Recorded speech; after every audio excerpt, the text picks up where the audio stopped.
Hi guys, it's been a while since I've actually done a proper video on a regular film and just a regular review of it. I'm gonna stop trying to make YouTube shorts on movies since I feel like they're usually rushed and I don't have enough information in them to actually make good in-depth reviews. I might be doing YouTube less for a bit since I'm focusing on game design, but I'll try to do more reviews. If you want to see all my current movie opinions, just follow me on Letterboxd. It should be in the description. So Dungeons and Dragons: Honor Among Thieves. Honestly, it looked pretty bad in the trailers, and based on most people's reactions to it, I think most people thought it was gonna be bad too. I honestly really enjoyed it, and while it's not as good as some of the other films I've seen this year that I just didn't talk about, it's still a really great film. Also, I'll probably cover spoilers in this film, but I'll have a spoiler warning for when I get into that. The action in this is surprisingly great. At the time of writing this video, I'm watching the John Wick series in preparation for John Wick Chapter 4. The action in both 1 and 2 are both great, but honestly, I think the action in this film was better. After all the mediocre Marvel action recently, it's really nice to get a breath of fresh air and just get some super fun creative action. I really like Simon's magic in this film. It's really creative and fun to watch.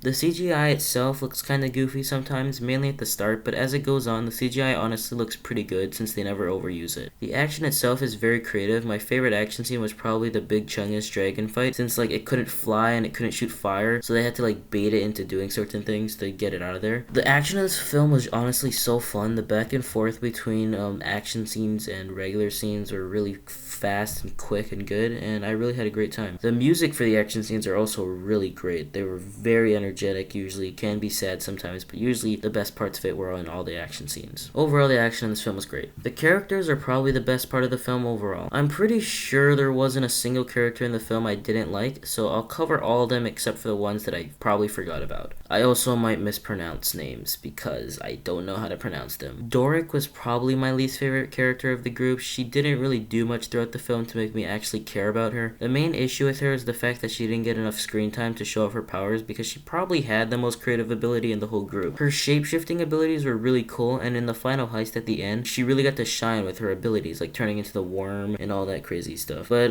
it's pretty good, but for the first hour or two of the film, I didn't really care about her too much since she didn't use her abilities often. Next is Chris Pine's character. I mean, he was the main character of the film, and I honestly loved him so much. His jokes are probably the best out of the entire film. He's so fun to watch, and he's probably the weakest in the group, yet it feels like in every scene he's helping them, even though he's not, because we're just looking through his point of view. His plans are great to follow through, and obviously I won't spoil, but his emotional backstory and his main character arc were absolutely fantastic. Olga was also super fun to watch. She was the second main character introduced, and I thought she was kinda generic at first, but she probably has the best action scenes in the film. Her fights with the axe and the execution scenes were probably some of the best action in the entire film. Her whole relationship problem was nice, and the payoff was really good too. Of course, I won't spoil the ending again, but her conclusion to the ending was also great. I don't know how to say his name, but Zenek had a really small role throughout the film, but he was fine, and I really liked his interactions with Chris Pine's character throughout the film. They were usually pretty funny together. Simon was probably maybe my third favorite or second favorite character. I really enjoyed Simon. He kind of felt like the main character of the film because of how much screen time he got, but my favorite part about him was how the film treats him like a terrible wizard, and then he proceeds to save the entire team in almost every situation. I don't really get his arc with the magic helmet and his grandfather. It's okay, but it doesn't even get enough scenes for me to really care about it. Still, when I think about this film, the first thing I think about is Simon. Alright, I'm gonna talk about spoilers now, so if you hate spoilers and you want to go into this film blind, then skip to the end where I conclude it. It should be a timestamp. There aren't actually any big twists in this film, so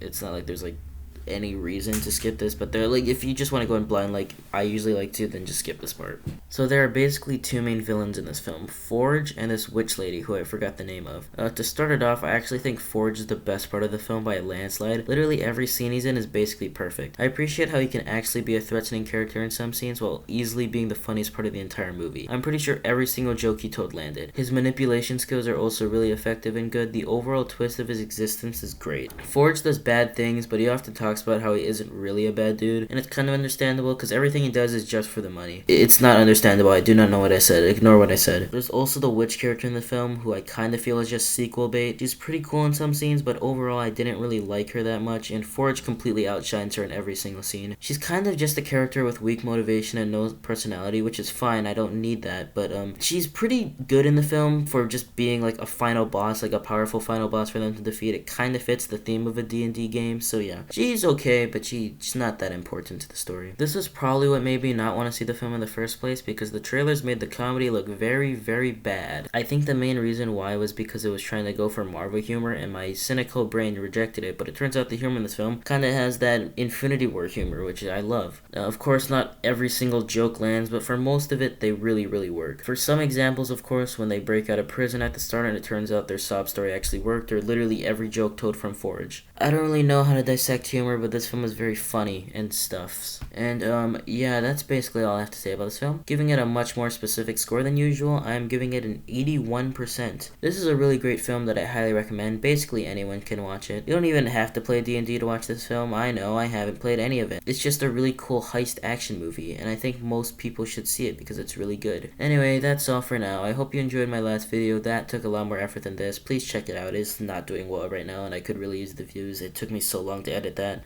Thanks. This is an epic outro.